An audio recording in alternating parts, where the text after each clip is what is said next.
সুপ্রিয় দর্শক, ওয়েলকাম করছি আমার চ্যানেলের নতুন একটি ভিডিও দেখার জন্য।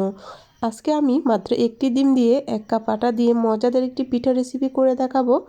এই রেসিপিটা খুবই মজাদার, খেতে অনেক ভালো লাগে আর রেসিপিটা তৈরি করা অনেক বেশি সহজ। তো কথা না বাড়িয়ে আজকে ঝটপট আপনাদের সামনে এই পিঠার রেসিপি শেয়ার করছি। আশা করছি এই পিঠার রেসিপি খুবই ভালো লাগবে। তো চলুন কথা না বাড়িয়ে চলে যাচ্ছি মূল প্রস্তুত প্রণালীতে। পিঠা তৈরি করার জন্য আমি এখানে একটি মিক্সিং বলে একটা ডিম ভেঙে নিচ্ছি। আজকে আমি একটি ডিম দিয়ে এই পিঠাটা তৈরি করে দেখাবো। তার সাথে নিয়ে নিচ্ছি 1 কাপেরও কম একটু চিনি। তো মিষ্টিটা আপনাদের প্রয়োজন মতো বাড়িয়ে কমিয়ে দিতে পারেন। এর সাথে দিয়ে দিচ্ছি স্বাদ বাড়ানোর জন্য সামান্য একটু লবণ। তো লবণটা দেওয়া হয়ে গেলে আমি হ্যান্ড উইচের সাহায্যে চিনি আর ডিমের মিশ্রণটি ভালো করে মিশিয়ে নেব। যতক্ষণ পর্যন্ত না চিনিটা গলে যাচ্ছে ততক্ষণ পর্যন্ত আমি এভাবে হ্যান্ড উইচের সাহায্যে নেড়েচেড়ে মিশিয়ে নেব। দেখতেই পাচ্ছেন আমি কিভাবে ঘুরিয়ে ঘুরিয়ে মিশিয়ে নিচ্ছি। তো মেশাতে মেশাতে দেখবেন আপনার চিনিটা এরকম সাদা হয়ে গেছে। আমার মেশানো হয়ে গেছে। এবার আমি এর সাথে অ্যাড করে দিব 1 কাপ আটা। তো একটা ডিমের জন্য আমি যে পরিমাণ মেজারমেন্ট কাপ ব্যবহার করছি ঠিক এভাবে করবেন, তাহলে কিন্তু একদম পারফেক্ট রেসিপি হবে। 1 কাপ আটা দেওয়ার পরে সামান্য একটু আমি আরও অ্যাড করে দিলাম। তার সাথে দিয়ে দিচ্ছি 5-6 টেবিল চামচ সুজি। সুজিটা দেওয়া হয়ে গেলে এর সাথে আমি দিয়ে দেব কালো জিরে। তো কালো জিরে দেওয়া হয়ে গেলে আরও অ্যাড করে দিচ্ছি 2 টেবিল চামচ সয়াবিন তেল।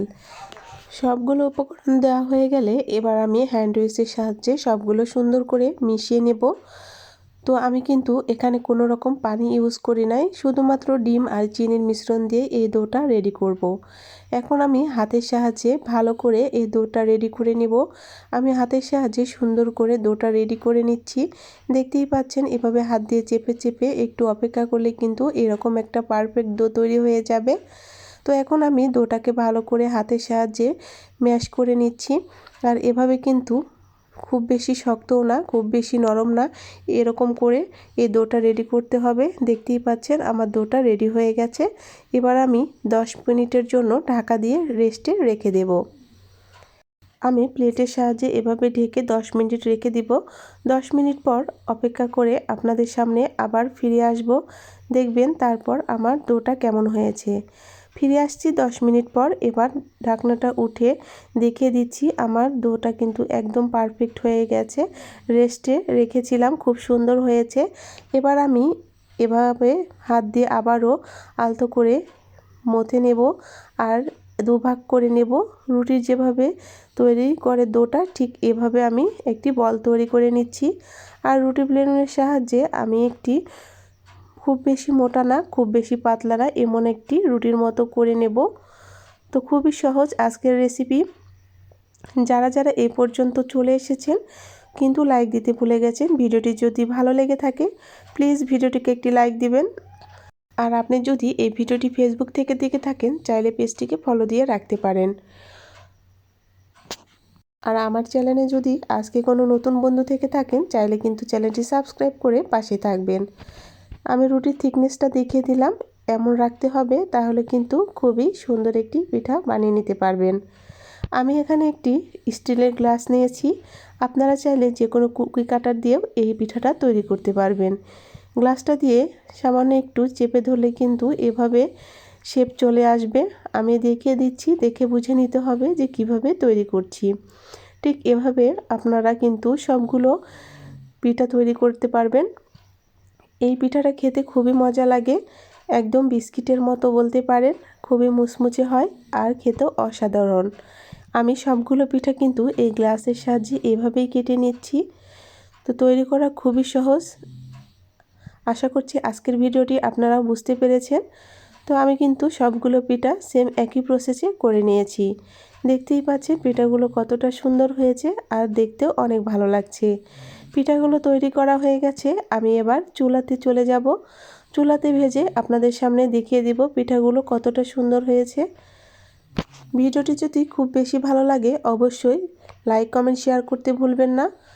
সবগুলো পিঠা কিন্তু আমি এভাবে একটি প্লেটে সাজিয়ে নিয়েছি, দেখতে অনেক সুন্দর লাগছে। আর আমি কিন্তু এবার চুলাতে আপনাদের ভেজে দেখাবো। চুলাতে আগে থেকে আমি তেল বসিয়ে দিয়েছিলাম। তেলটা গরম হয়ে আসলে এক এক করে পিঠাগুলো দিয়ে দিচ্ছি। তো পিঠা দেওয়া হয়ে গেলে খুব বেশি জাল করা যাবে না, হালকা একটু জালে রাখতে হবে। আর পিঠাটা দেওয়ার একটু পরে কিন্তু উল্টিয়ে দিতে হবে। এই পিঠা খুবই তাড়াতাড়ি লাল হয়ে যায়। আর দেখতেই পাচ্ছেন কালারটা তাড়াতাড়ি চেঞ্জ হয়ে গেছে। আমি কিন্তু এক এক করে সবগুলো পিঠা কাঁটা চামচের সাহায্যে উল্টিয়ে দিচ্ছি। তো এভাবে উল্টিয়ে পাল্টিয়ে সুন্দর করে মুচমুচে করে ভেজে নিতে পারবেন। আমি কিন্তু এভাবে স্প্যাচুলার সাহায্যে সুন্দর করে এক একটি পিঠা উল্টিয়ে উল্টিয়ে সুন্দর করে ভেজে নিচ্ছি। দেখতেই পাচ্ছেন পিঠাগুলো আস্তে আস্তে কালার চেঞ্জ হয়ে যাচ্ছে। আর একটু ভেজে আমি কিন্তু চুলা থেকে এই পিঠাটা নামিয়ে নেব। প্রতিটা ভিডিওর মতো আজকের রেসিপিটাও আমি কিন্তু অনেক সহজ করে তৈরি করেছি। আশা করছি আমার ভিউয়ার্সরা খুব সহজে বুঝতে পারবেন আর রেসিপি ফলো করে বাসায় তৈরি করতে পারবেন। পিঠা কিন্তু আমার কালারটা চেঞ্জ হয়ে গেছে, ভাজাও হয়ে গেছে। এবার আমি একটি ছাঁকনির সাহায্যে সবগুলো পিঠা উঠে নিয়ে আপনাদেরকে পরিবেশন করে দেখিয়ে দেব। আসলে অনেক মজাদার পিঠা, যারা খেয়েছেন তারা তো জানেন।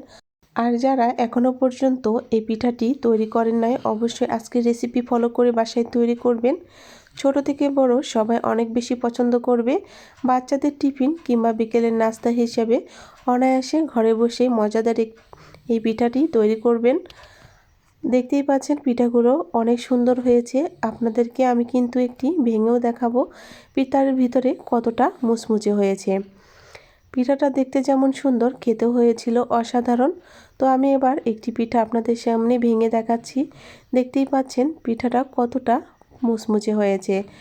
আজকের মতো এখানে বিদায় নিচ্ছি। দেখা হবে নতুন আরেকটি রেসিপির সঙ্গে। সে পর্যন্ত সবাই সুস্থ থাকবেন, ভালো থাকবেন। আল্লাহ হাফেজ।